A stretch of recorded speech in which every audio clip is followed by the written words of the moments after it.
Although the police officer sympathized with poor, he refused to take any action against the rich man. आता या प्रश्नामध्ये poor एक adjective आहे आणि गरीब लोकांच्या समूहाचं वर्णन करतो.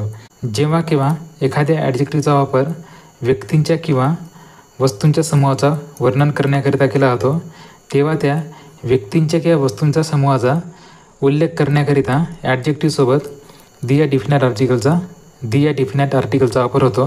म्हणून या ठिकाणी पुअर या ॲडजेक्टिव्हच्या आधी दी आर्टिकल येईल आणि वाक्यरचना अशी असेल. Although the police officer sympathized with the poor, he refuse to take an action against the rich man. पुअरच्या अगोदर दी डिफिनाइट आर्टिकल आला आहे. त्यानंतर शब्दार्थ बघू. ऑल्दोचा अर्थ होतो जरी तरी किंवा तरीही किंवा यद्यपि, या अर्थी आपण ऑल्दो या कंजक्शनचा वापर करू शकतो. त्यानंतर सिम्पॅथाइजचा अर्थ होतो सहानुभूती वाटणे. त्यानंतर पुअर एक ॲडजेक्टिव्ह आहे आणि याचा अर्थ गरीब किंवा निर्धन असा होतो.